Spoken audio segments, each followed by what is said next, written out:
I just participated lately in the funeral of Rabbi Chaim Kanievsky of blessed memory, and nearly 1 million people came to participate in this funeral and pay their last respects and their sorrow at his passing away. What was it about Rabbi Kanievsky that made him so special, and what was it about him that so many people related to? I personally had the occasion to be involved in miraculous events which were related to him, and we have a concept in Judaism which is called Gilu Eliyahu. That means that the prophet Elijah, who traditionally went up to heaven alive and lives to this day, and he's sort of a go-between between the heaven and the earth, between the spiritual world and the physical world. So this concept of Gilu Eliyahu, the appearance of Elijah the prophet, is only recorded by special righteous people, that they had the merit of being able to relate to the prophet Elijah, and Elijah will, with the help of God, tell us when the Messiah is ready to come. What was the story that I had in respect to this, and also to Reb Chaim Kanievsky? I used to go to Manchester for fundraising every year, and I stayed in Manchester by Rabbi Shlomo Adler. Rabbi Adler was really a businessman, but also a scholar and a very righteous person. So he told me this story, that his daughter didn't have children for over 10 years, and he came to Israel and he spoke to Rabbi Kanievsky and he asked him for a blessing. Rabbi Kanievsky asked, is your son-in-law a righteous person? So Shlomo Adler says, yes, he's a big Torah scholar and very meticulous in the keeping of the mitzvahs. So Rabbi Kanievsky said, okay, this year he's going to have a child. A few months later, his daughter calls him from Lakewood and says, I'm pregnant, Daddy. But don't tell anybody, I want to keep it a secret. Fine. Then some time passes by, and she calls again, and she says, now everybody is beginning to see that I'm pregnant. So do me a favor, go into the Manchester Rosh Yeshiva and let him know I don't want him to hear it from somebody else. So Rabbi Adler goes into the Manchester Rosh Yeshiva, and he says, I have good news, my daughter is expecting. So the Manchester Rosh Yeshiva said, oh, I knew already, it's not new news for me. So Rabbi Adler asks, how did you know? So he said, because I was by Rabbi Kanievsky. Every year I go there during Sukkot, and I ask him different questions. And I had a whole stack of paper, what different questions that I had. And he became a bit impatient, and he started reading this, do that. Then he came to your daughter's name. He says, she's already taken care of. So I understood that she's already pregnant. Then I discussed the problem which I have in the family, that my daughter has a bad marriage and what to do about it. So Rav Kanivsky said, it's best they should get divorced. So I left the room very upset, and as I was walking out, I passed with the Rebbitzin, Mrs. Kanievsky, Rebbitzin Kanievsky, and she says to me, when you leave the room of the Rav, you should not feel upset, you shouldn't feel bad. So the Manchester Rosh Yeshiva says, okay. And he sort of smiles like this, but not a real smile. Then she says, you should know that my husband sees Eliyahu Hanavi, meets with Eliyahu Hanavi at least once a week, and when he says something, that's the way it's going to be. And the Manchester Rosh Yeshiva was very shocked that she should be able to convey such a message and tell people about it. So Rabbi Adler said, now we have a deeper understanding who is Rabbi Kanievsky.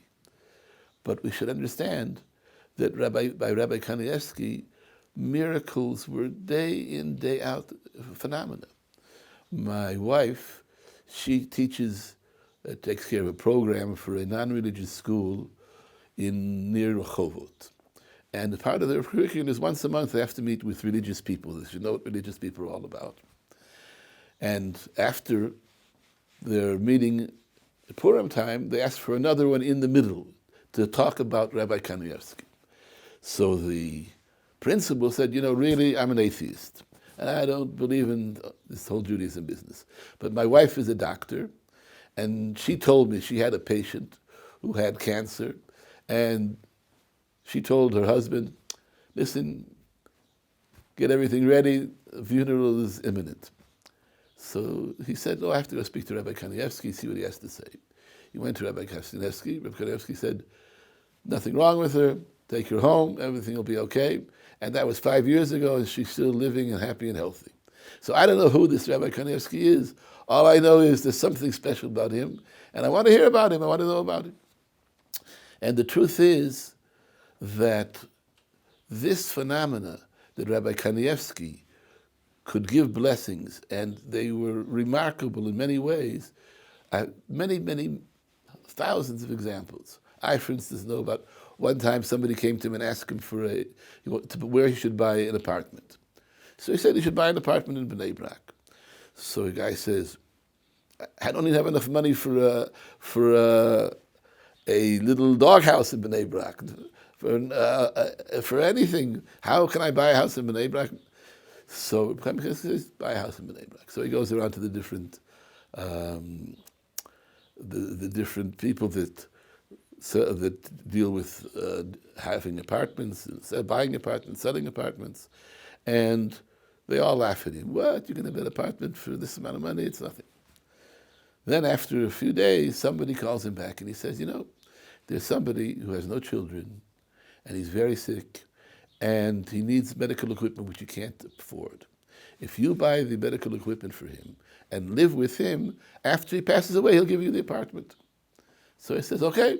He buys the equipment, he stays there for a few months, and unfortunately the guy passed away. And he got an apartment in Bnei Brak for the money that Reb Chaim Kanievsky said he should get. How could he know such a thing? So I was in Los Angeles, and I told this story over to somebody in Los Angeles. So the son, who goes to a modern day school, says, in our day school we also heard about Reb Chaim Kanievsky. What did you hear about Reb Chaim Kanievsky?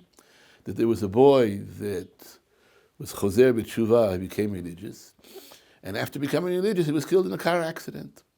And the parents were so upset, what am I going to tell these parents? So they went to Reb Chaim Kanievsky and they asked him, what should I do? What should I tell these parents? So Reb Chaim says, tell them you got an extra 11 years. They didn't know what he was talking about. They went back to him, he said, listen, Rabbi Kanievsky says you shouldn't complain, you got an extra 11 years. And the parents became really upset. So they said, how could he know? 11 years ago, he was riding his bicycle and he was in a terrible accident. The doctor said it's finished. And miraculously, he recovered. And during that period of time, he was choser b'tshuva. And now, 11 years later, he passed away. So we don't know the way God works, but Reb Chaim seems to have a special connection to these things. They once asked Reb Chaim, how is it that your blessings come true? So he says, listen, I try my best only to think about Torah things. And also, I'm very careful not to say a lie, ever.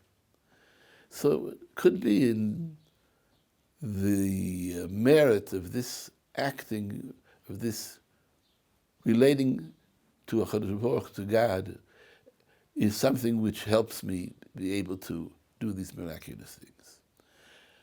At any rate, Elijah the prophet is the go-between between the physical world and the spiritual world. To be able to relate to him, we have to bring ourselves up in our spiritual existence.